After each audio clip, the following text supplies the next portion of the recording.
You seem to believe that eating the enemies actually produced power. Yeah. I've traveled the world the last 8 years in search of the most exotic food I could find. Holy cow. From buffalo placenta in Thailand to dolphin meat in the Faroe Islands. I thought whale would be the most controversial thing I ate.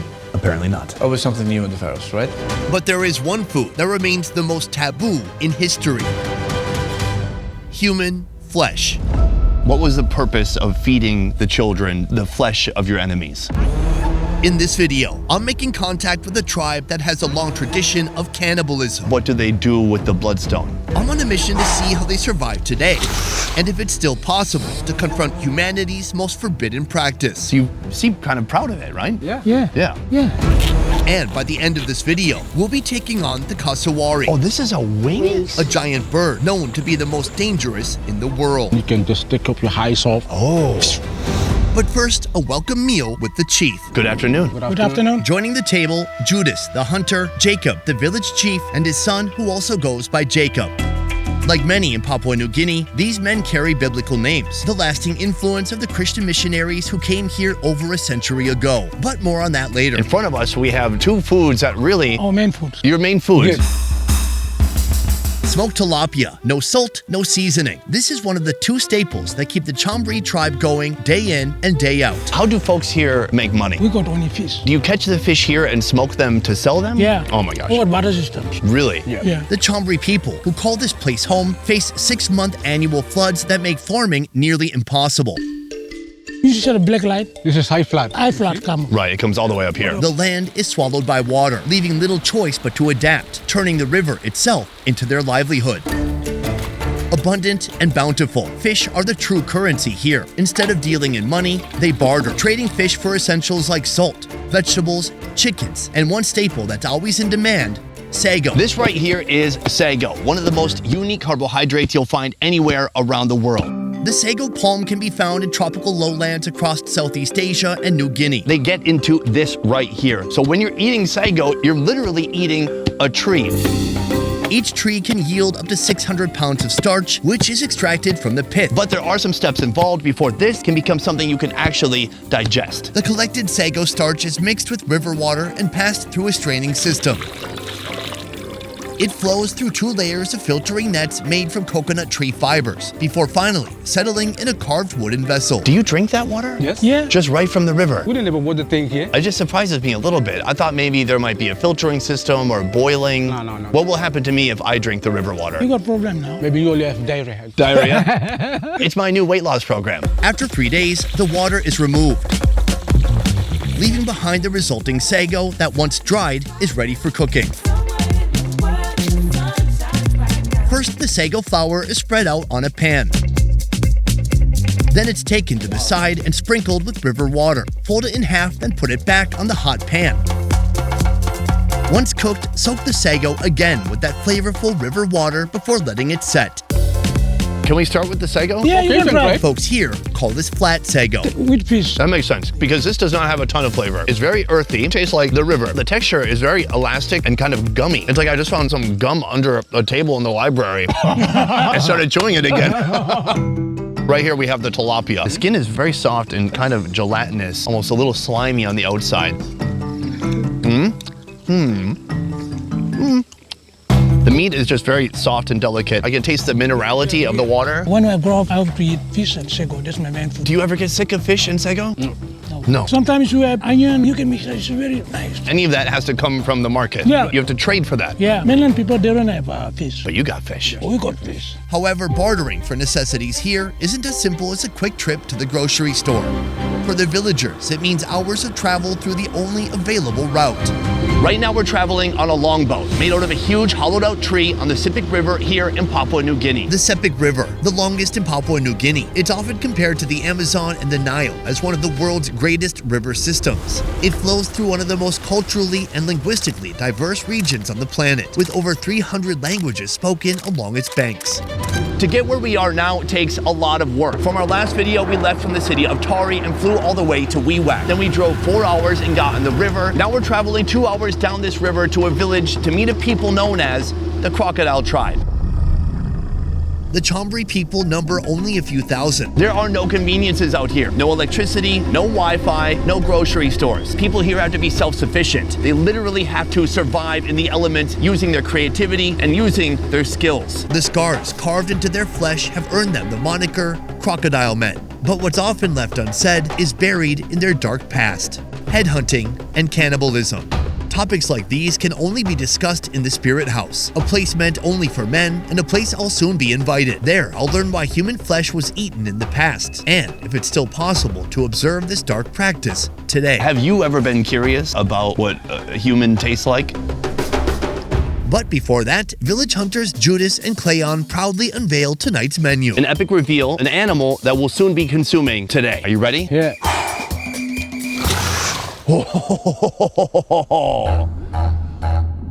Have you ever seen somebody in this village get bit by a crocodile? Yeah. What happened? It was 18 to 19 inches. While they were hunting, they tried to bring him up with the surface of the water. He opened his mouth and bite the hand. And did he lose his hand? Or he pulled his hand off. I want to talk about the significance of crocodiles in this part of Papua New Guinea. Your tribe is often described by outsiders as the crocodile tribe, and there's a good reason for that. We believe in crocodile. So crocodile is a very strong animal. The strong of crocodile, we put this case on our body. Is it okay if we see? The Chambri people believe Earth rests on the back of an ancestral crocodile, from which humans evolved as they migrated from the Sepik River. How old were you when this was done? 17 years old. To them, the crocodile embodies spirit, manhood, strength, and power. So today we have two crocodiles being cooked two different ways. We had a big crocodile that's being prepared separately, and then we have this little guy right here. It's been skinned and now it's being smoked whole. Smoking is kind of the specialty of this village, and it's a skill that's absolutely crucial in order for them to be able to trade and sell fish. Smoking the fish means that they'll last longer. They're preserved so then they can keep them until they need to barter or trade them for something else, like their precious sago or like salt or maybe beer? Can I get a beer here? Hopefully beer too. This crocodile is gonna take about 4 hours to smoke all the way through. And then, are we gonna barter it? No. There will be no trade. Instead, we'll be trying it out. The second crocodile is a different story, but while it's being butchered, I'm headed to the most sacred place in the village. Thank you so much for inviting me into the Spirit House. Here, us men can speak freely about topics that are forbidden in the presence of women. It's a place for men to gather. Women are not allowed. Why not? They don't have skull. So all of you have undergone the crocodile scarification, right? Yeah. This scarification ritual isn't just a rite of passage. It's a raw test of courage and resilience. Overcoming this test marks the transition into manhood. They make a fence around the spirit house that no women or ladies can look through. Inside, the boys are taught tribal customs and the responsibilities of manhood, preparing them for the ritual ahead. And they're cutting you. The feeling, are you in pain? Are you excited? It's painful, but after all, you're going to be happy. You're using a razor blade, right? Yeah. Our ancestors used the bamboo, but now we are using the blade. With cutting complete, oil is applied to soothe the pain, and clay is rubbed into the wounds to ensure the scars heal with a raised texture, mimicking the scales of a crocodile. How long did it take you to heal? 5 or 6 days and finish. Once their transformation is complete, the crocodile men shoulder great responsibility for the tribe. They must build, protect, and at times launch attacks on neighboring tribes, bringing back the heads of their enemies that will be consumed by future warriors. But before we get into that, a slightly less controversial meat. This is your wife sitting next to you, Albina. Hello. It's very nice to meet you. He's taking the knife to the tail and he's just cutting it right in half. Take a look at this. This is the small crocodile too, and that is so much meat. This looks amazing. Oh yeah, that looks incredible. Very nice. It's very flaky like a fish. No, it shouldn't be like chicken meat. You think like chicken? Yeah. To me, it tastes like halfway between a fish and a chicken. It's nice and smoky. Alina, what do you think? Very good. I'm curious, when did you two meet each other? So when I was going down to her village, and I met her, and I married her, and I took her to my home. Was it already arranged? It was been arranged marriage. I made the agreement with her parents. Wow. When you first saw Judas, what did you think the first time you saw his scars? She said, okay, this person will be look after me. He can go and hunt for the crocodile, for the pig. So she said, this man is okay. It was a symbol to let her know that you would be a protector and a provider. Yes, That's what it sounds yes, like, she yes, said. yes, yes. What is the Western equivalent of that? Like a Mercedes-Benz having 50 Bitcoin? For our second crocodile dish, the meat is cut into bite-sized pieces. On the side, coconut flesh is scraped and mixed with river water to extract fresh coconut milk. And you have children. 1 son and 3 daughters. Do you want your son to undergo the same scarification that you went through? Yes. You do? That coconut milk is poured into the pot with the crocodile meat, along with salt, MSG, curry powder, and some vegetables. My son also must follow my steps. He must go to the school, Go to school, come back, get a qualification. be scarred, Yes. and then get married. Yeah. If your son continues to live in this village, what is the purpose of the education? We have a school here, primary school here. So you can come back here and become a teacher, and then you can look after me and my wife. It's cooked down until most of the water evaporates, leaving behind a creamy, rich, succulent meal. This is very good. It's got a nice texture, less flaky than the smoked bit we just had. It's got a little bit more like mushiness to it, a nice bite. It's creamy from that coconut. It's a really good flavor. Yeah, I like that. When I hunt, then I hit the crocodile only once in a week. But if I didn't go to hunt, fish and sago from lunch, dinner and breakfast. Do you ever get sick of fish and sago? No, we don't have vegetables. This is our daily food. Okay. Soon, I'll get a chance to try the world's most dangerous bird, a bird known to have killed men nearby this village. I see me with 2 eyes. How did it happen? Kill them with the legs. Oh. It's like it's powerful, very powerful. Powerful. But first, there's another type of meat, so rare and taboo that most don't even dare to mention its existence. Could you tell me what is the purpose of the bloodstones?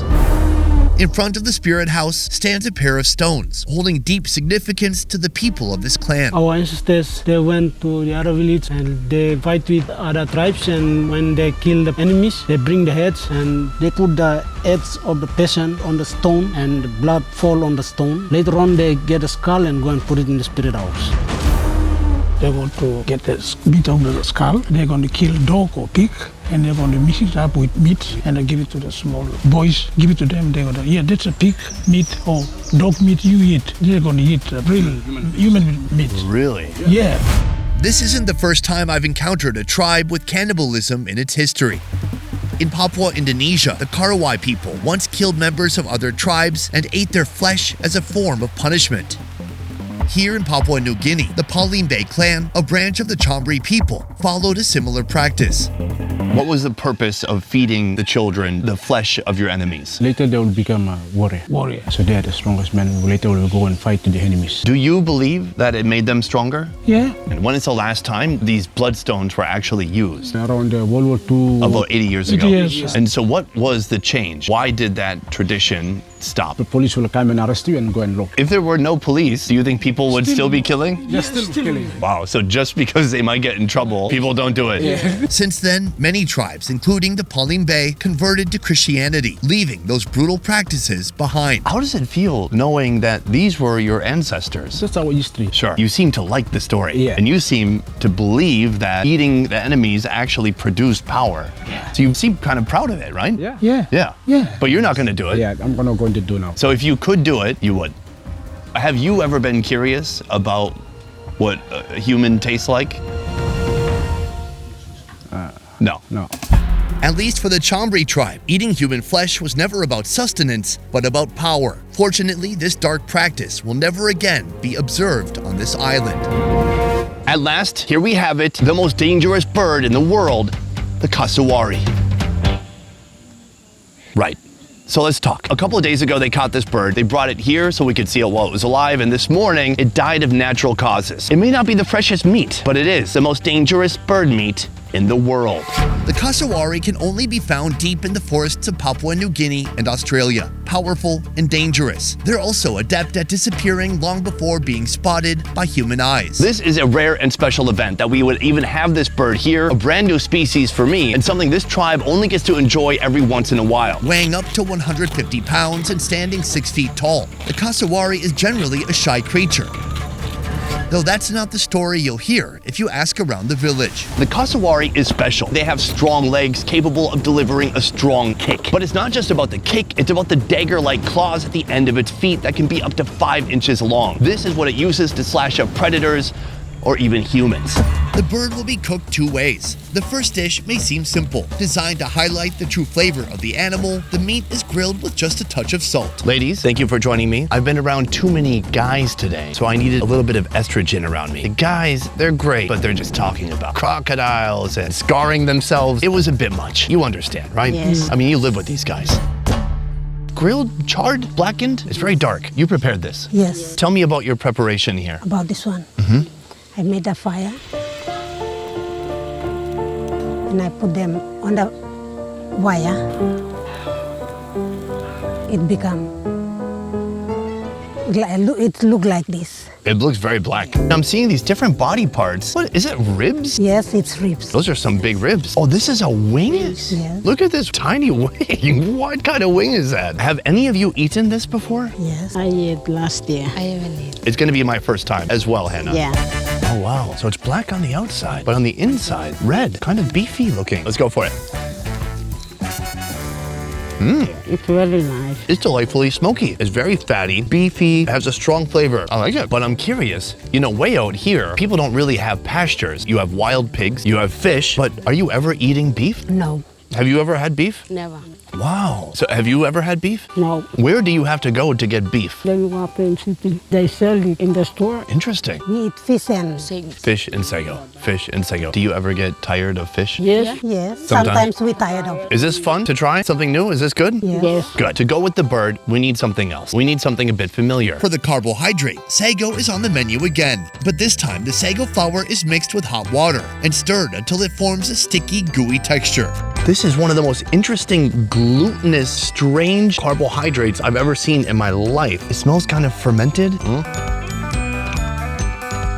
I'm not sure if that's gonna catch on in the US anytime soon. It's such a fun but strange, gooey texture, almost slimy a little bit, very jiggly. The flavor, not very strong. We must eat with the protein. And so, we need some of this.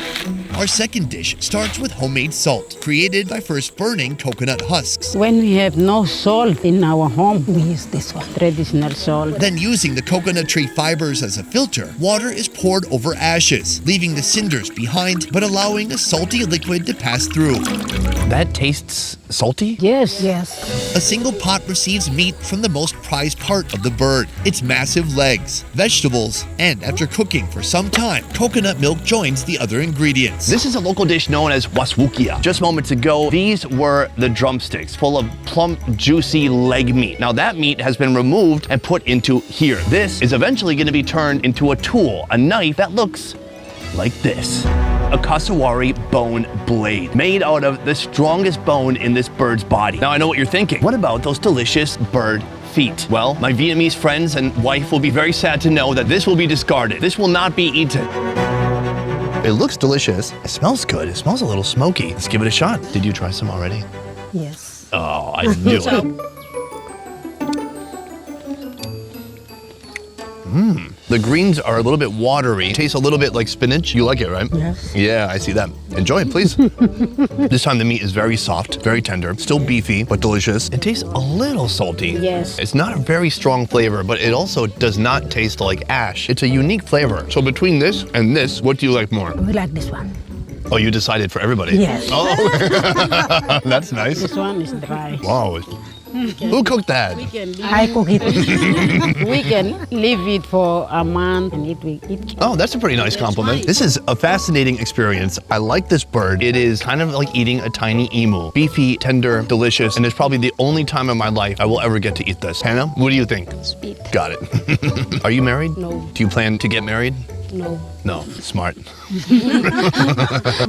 The question I want to ask is, coming out here, I can see life is very simple and there's a lot of limitations. People have to be really creative because problems arise, whether it's with the boat engine or not having the tool you need, not having salt, so you make your own salt.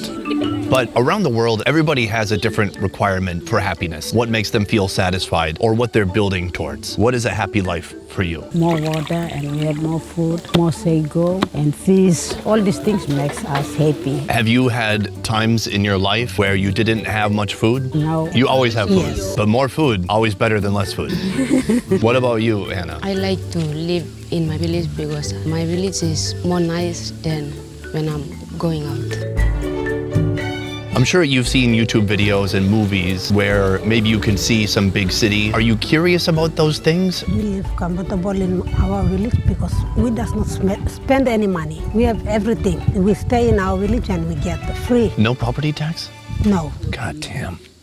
I gotta move here. Hungry for more fun food videos? Join me at more Best Ever Food Review Show, a channel that's unfiltered, raw, half the quality, and twice the fun. Could you walk away and come back? Oh, look, the server. Subscribe now and you probably won't regret it. Do the reveal. Let's see it. Wow, slow motion. It's getting pretty intense in here. A little steamy too. Now you might remember we had a bigger, more aggressive crocodile. He is gonna be made into something else. And then we have the little guy, and now he's even more little. He's dehydrated a little bit. I have no idea what's under here. There is something sticking out though. Okay, I have somewhat of an idea of what's under here. After food, what is the next most important thing? Because everyone here talks about food a lot. Betel nut and smoking. I was thinking she might say family, but no, she went with cigarettes. After food, after cigarettes, then what is the next most important after that? Our families. That's amazing. Boom, that is the end of video number 3 here in Papua New Guinea. Wow, a day with the crocodile people. They offered to scar my entire body, but I said, guys, I'm already scarred on the inside. Before we go, I want to say a huge thank you to Travis and P&G Experience for managing and planning logistics for this trip. P&G Experience offers intimate tour experiences, connecting you with the people and culture of Papua New Guinea. From kayaking through rolling surf breaks, savoring mouth-watering local seafood, or discovering the lost relics of World War II, there's a tour for every traveler. Thanks also to the Papua New Guinea Tourism Promotion Authority and Air New Guinea, the national airline of Papua New Guinea. Anyways, guys, that is it for this video. Thank you so much for watching. I will see you next time. Peace. Let me explain something. I can't go home. We're sleeping here, we're sleeping in a stilt house, and then we're taking a boat, and then we're taking a bus, then we're taking a plane, and then we're taking another plane, and then one more plane after that, and then I can go have some fun in Vietnam. But not until we do all that.